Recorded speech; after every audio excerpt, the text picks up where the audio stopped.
आदाब नाजरीन।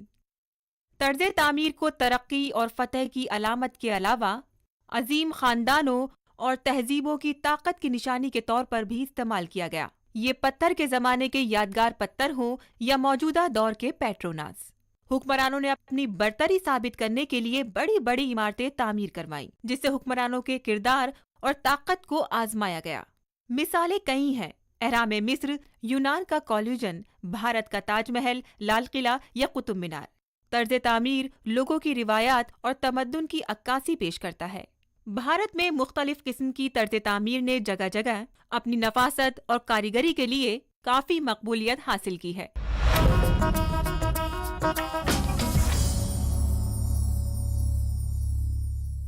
नाज़रीन, दिल्ली भारत का दूसरा और दुनिया का 8वां सबसे बड़ा शहर है। जमुना के किनारे बसा ये शहर 6ठी सदी कब्ल मसीह से आबाद है। दिल्ली की सल्तनत के उरूज में आने के साथ ही ये शहर तिजारती और सकाफती मरकज के तौर पर उभरा। बहुत कम लोग जानते हैं कि एक वक्त में इसे शाहजहांबाद भी कहा जाता था। दिल्ली में बहुत से आसारे कदीमा मौजूद हैं। ब्रितानवी हुकूमत के दौरान कोलकाता को दारुल हुकूमत की हैसियत हासिल थी। बलाखिर 1911 में जॉर्ज पंचम ने दारुल हुकूमत को दिल्ली मुंतकिल करने का ऐलान किया और 1920 में शाहजहांबाद के जुनूब में एक और नया शहर नई दिल्ली बसाया गया। आइए हम भी इसके बारे में मजीद जानने की कोशिश करें। मुगलिया दौर में शहंशाह अकबर ने दारुल हुकूमत को आगरा से दिल्ली मुंतकिल किया। 1639 ईस्वी में शाहजहां ने यहाँ एक नया शहर कायम किया, जो 1639 ईस्वी से 1857 तक मुगलिया सल्तनत का दारुल हुकूमत रहा। ये शहर शाहजहानाबाद कहलाता था, जिसे आज पुरानी दिल्ली के नाम से जाना जाता है।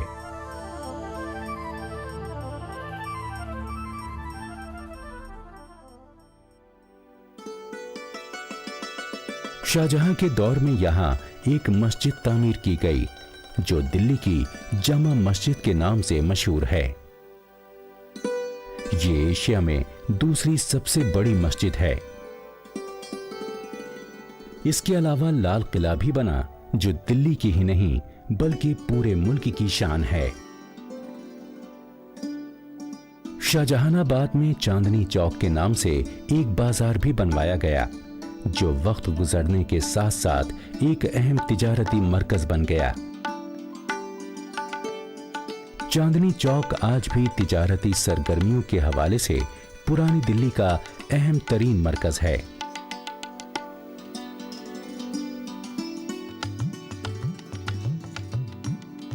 शाहजहानाबाद पूरी तरह से किलाबंद शहर था, जिसमें 7 बड़े दरवाजे तामीर किए गए थे। इनमें कश्मीरी गेट, तुर्कमान गेट वगैरह काबिले जिक्र हैं।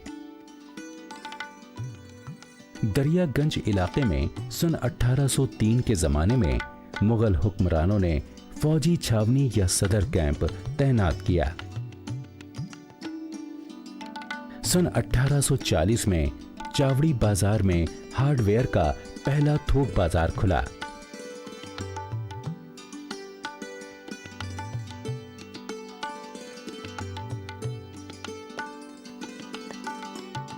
और बादआज़ां 1850 में खुश्क मेवे मसाले जात के लिए खड़ी बावली का मार्केट मंजरे आम पर आ गया।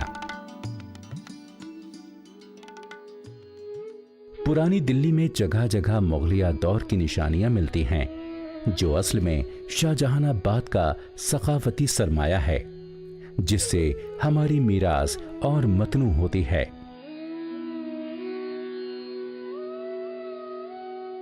मुगलिया सल्तनत से पहले भी यहाँ सल्तनत दिल्ली के ज़माने का कुतुब मीनार और मस्जिद कुव्वतुल इस्लाम पाए जाते थे। इस शहर में अहद कदीम और कुरून वस्ता की कई यादगारें और आसार कदीमा मौजूद हैं।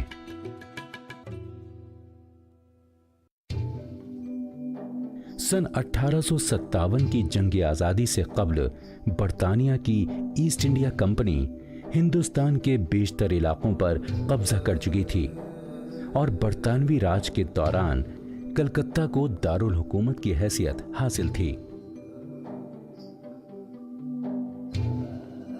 बिला आखिर जॉर्ज पंचम ने सन 1911 में दारुल हुकूमत की दिल्ली मुंतकली का ऐलान किया और सन 1920 की दहाई में शाहजहानाबाद के जनूब में एक नया शहर नई दिल्ली बसाया गया।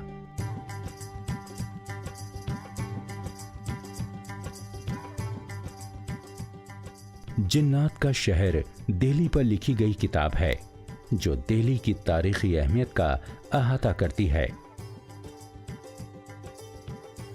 दिल्ली अजीम माजी रखने वाला एक अजीम शहर है जो इतने ज्यादा हिंदुस्तानी हुक्मरानों का दारुल हुकूमत रहा कि इसकी हर ईंट एक दास्तान सुनाती है और हिंदुस्तान के अजीम माजी की तर्जुमानी करती है।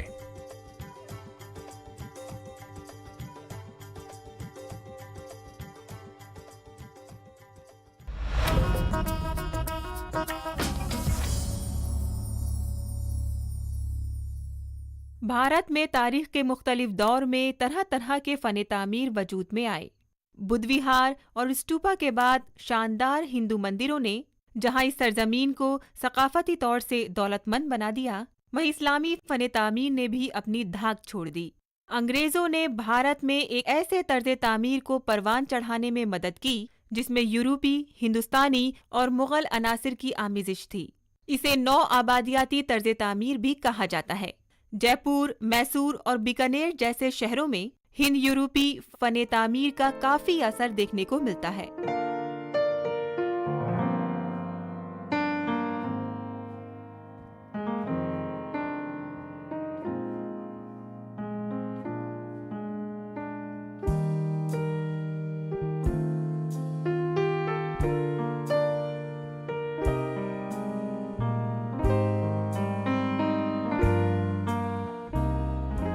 अंग्रेजों ने भारत में एक ऐसे तर्ज तामीर को परवान चढ़ाने में मदद की जिसमें यूरोपी, हिंदुस्तानी और मुगल अनासिर की आमिज़श थी और जिसे नौ आबादियाती तर्ज तामीर कहा जाता है।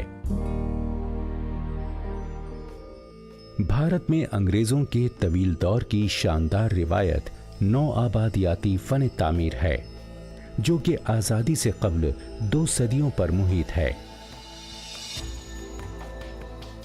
इन रोबदार इमारतों में महलात, हवेलियां, क्लब हाउस और सरकारी दफातर शामिल हैं जो कि मशरक़ी और मगरबी रिवायात का खूबसूरत मुरक्कब हैं क्योंकि इनके मेमारों को एक अजनबी तहजीब में बरतानवी हुक्मरानी का झंडा गाड़ना था।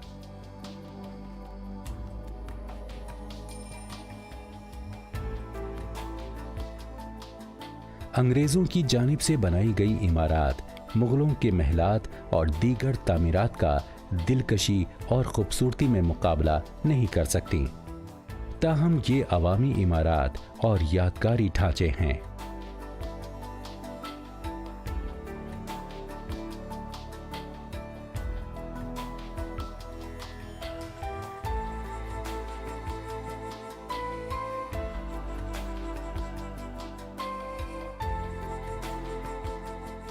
बरतानवी दौर में भारत में हिंद यूरोपी तर्ज तामीर पर इंग्लिस्तान में होने वाली तामीर तरक्की का असर होने के साथ साथ उसे भारत में मौजूदा फ़न तामीर से भी इस्तेफादा उठाने का मौका मिला जिससे ये तामीरात मकामी तौर पर कबूलियत हासिल करने में कामयाब हुई।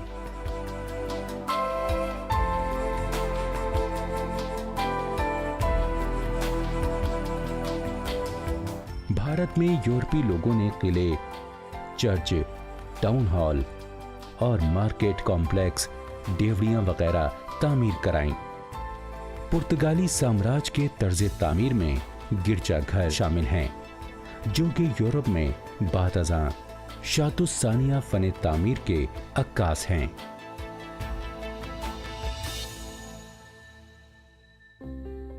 18वीं सदी ईस्वी की कुछ पुरानी हवेलियां, किलों के बाक़ियात और दिफाई दीवारों के बचे खुचे हिस्से भी कई मकामात पर पाए जाते हैं।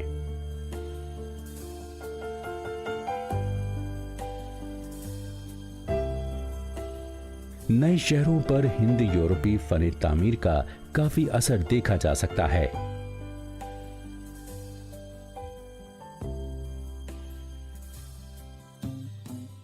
सन 1920 ईस्वी की दहाई में भारत का दारुल खुलाफा एक नए शहर नई दिल्ली में बसाया गया, तो इस पर यूरोपी फन तामीर की छाप साफ दिखाई देती है। मुल्क के इस मरकजी शहर में इमारात का एक सिलसिला सरकारी और तिजारती यूरोपी फन तामीर की खूबसूरती का आईनादार है।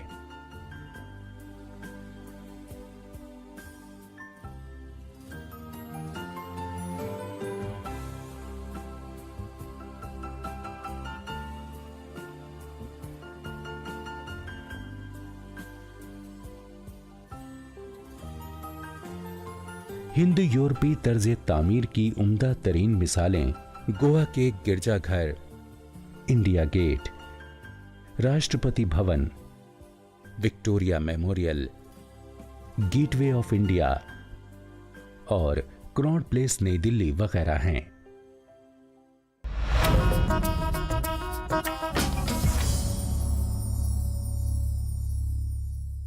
आयुर्वेदिक और यूनानी तर्ज इलाज। इसमें पौधों और जड़ी बूटियों के जरिए इलाज किया जाता है। अब ये हर्बल दवाएं काफी मकबूल हो चुकी हैं। इसमें हमारे जिस्म, खास तौर से हमारे चेहरे की रंगत को निखारने के अज्जा का सुराग हासिल हुआ है। हर्बल तर्ज इलाज निस्बतन महफूज तसव्वुर किया जाता है। बहुत से माहिरीन और कारोबारी लोगों ने इस मिरास पर तजुर्बे किए हैं, जिससे बेशुमार मकामी अद्वियात को इसके तर्ज इलाज में शामिल किया गया है, जिससे इसका मयार भी वसीतर होता गया।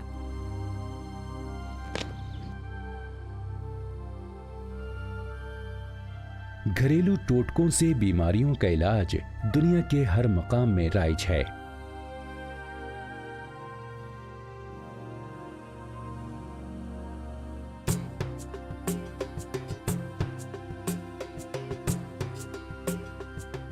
हमारे यहाँ चूंकि देसी जड़ी बूटियों का खजाना है, इसलिए आजकल हर जगह हमारा सदियों पुराना तरीका इलाज मशहूर हुआ है।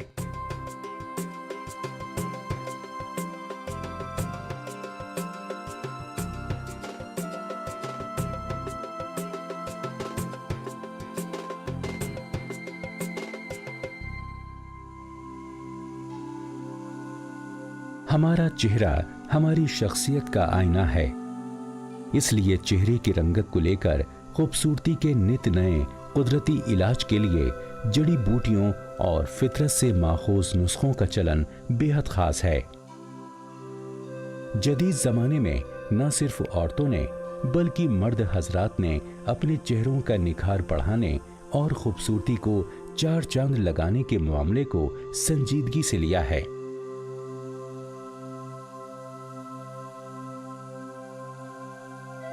इसी तरह बालों की सेहत के लिए भी आजमूदा नुस्खे हैं।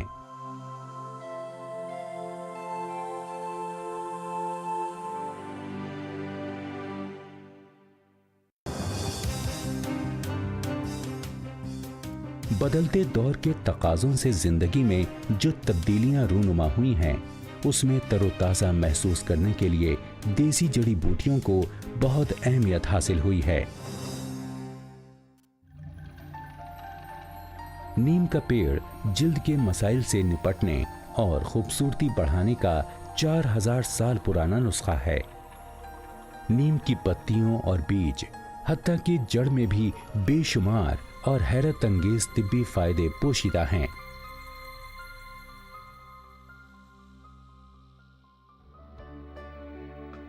हमारी जड़ी बूटियों की इस मीरास को नए रंग और जदीद आहंग में ढालने का सेहरा मुल्क की मायानाज खूबसूरती एक्सपर्ट शहनाज हुसैन के सर जाता है, जो आमतौर से जिल्द को निखारने और हर्बल अद्वियात की माहिर मानी जाती हैं। पढ़े सेंट मेरीज कॉन्वेंट इलाहाबाद में। उसके बाद बहुत यंग एज में 14 साल की उम्र में हमारा इंगेजमेंट हुआ। हम 7th में थे। हमारे फादर ने हमारे फिर उम्र बढ़ाकर 4 साल सीनियर केम्ब्रिज में बैठाया और 15 साल की उम्र में हमने सीनियर केम्ब्रिज पास करके मैं शादी हो गई थी। बेबी हुआ, लड़की। उसके बाद हम 8 साल लंदन, पेरिस, जर्मनी और डेनमार्क पढ़े और वापस आए हिंदुस्तान में 8 साल बाद, बहुत highly qualified in treatments and care and cure of the skin with chemicals. फिर ग्रेजुअली हमने इंडिया में डेंजरस साइड इफ़ेक्ट्स देखे केमिकल्स के, और फिर उसकी जितनी फॉर्मुलेशंस को कन्वर्ट किया जड़ी बूटी में। इनकी खिदमत को तस्लीम करते हुए सन 2006 में इन्हें पद्मश्री से नवाजा गया। आज दुनिया के 138 ममालिक में शहनाज हुसैन खूबसूरती क्लिनिक की शाखें हैं जो हर सतह पर कबूल आम हासिल कर चुकी हैं। हमें 30 इयर्स को 1970 में स्टार्ट किया था first Shahnaz herbal. I borrowed 35,000 from my father. शुरू किया था जब हम ईरान से आए थे, और 5 साल हमारे पास एक ही था। उसके बाद बढ़ते बढ़ते हम लोग के ओवर 600 फ्रेंचाइज आउटलेट्स हो गए। मगरिबी तर्ज इलाज में कीमियात और मुजहर सेहत अनासिर के बुरे असरात से तंग आ चुके लोग शहनाज हुसैन के रिवायती और कुदरती तरीक़े इलाज को हाथों हाथ ले रहे हैं। इन्होंने आयुर्वेद और यूनानी भारतीय अद्वियात की जांच पड़ताल की, सदियों पुराने देसी जड़ी बूटियों के खजाने को खोजा।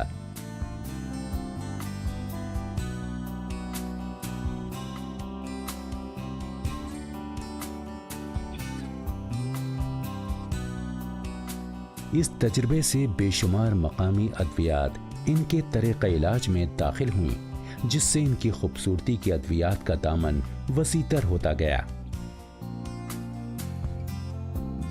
शहनाज हुसैन ने बेशुमार प्रोडक्ट्स कौमी और बैनुल अक़वामी सतह पर मुतारिफ किए, जो मर्द और ख़वातीन में हर जगह मकबूल हैं।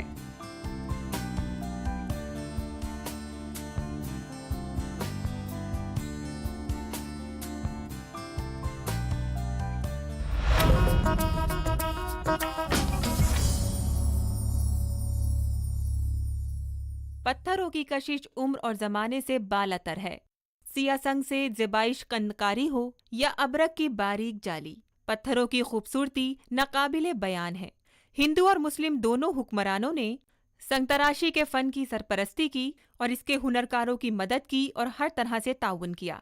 उत्तर प्रदेश में संगतराशी का फ़न मुग़ल के दौर में ताजमहल की तामीर के बाद अपने उरूज को पहुंचा।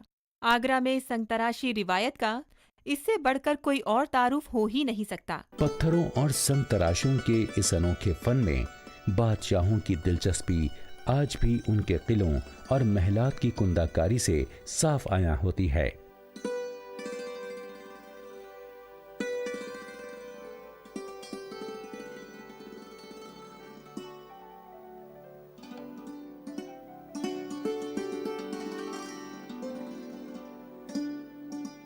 ताहम मौजूदा दौर में पत्थर की दूसरी किस्मों की तरफ तवज्जो दी जा रही है।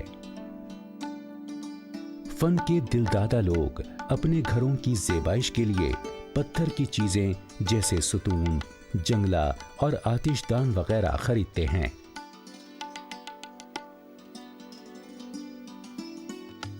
रेगी पत्थर या सैंडस्टोन की तराशी का मरकज उत्तर प्रदेश अब भी संग तराशी के लिए जाना जाता है। आजकल कारीगर छोटी छोटी चीजें बनाते हैं, जैसे शमादान, एस्ट्रे, जेवरात बक्स और ताजमहल के नमूने, क्योंकि इनकी जबरदस्त मांग है। सबसे आम ज़ेबाइशी चीजें देवी देवताओं की मूर्तियां हैं, जिनके चेहरे के तासुरात इंतहाई नफासत से उभारे गए होते हैं।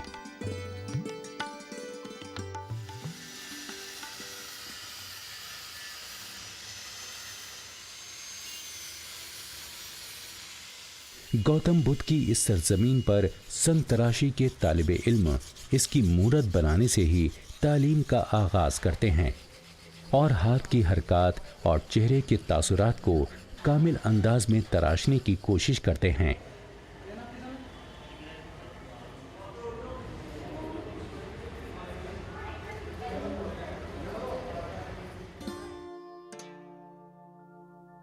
संग तराशी का फन उत्तर प्रदेश में मुगल दौर में ताजमहल की तामीर से अपने उरूज को पहुंचा।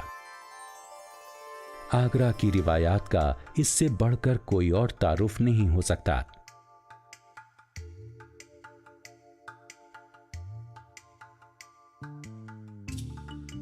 पेचीदा फने तामीर के शाहकार कामिल तौर पर तराशी गई पत्थर की चीजों से लेकर कुंदाकारी से मुज़य्यन मेज की बालाई तह तक हर शय फनकारी का एक नादिर नमूना है।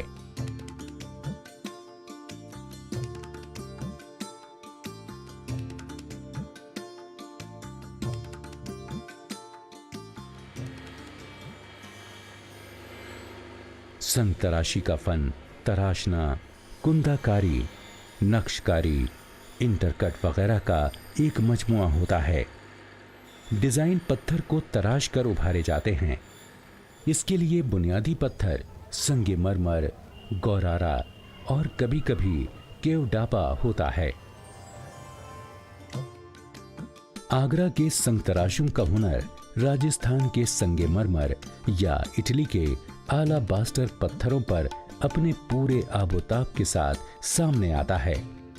अगर पत्थर ना होते तो भारत की सकाफती मीरास कितनी बौनी होती, इसका अंदाजा भी लगाना मुश्किल है।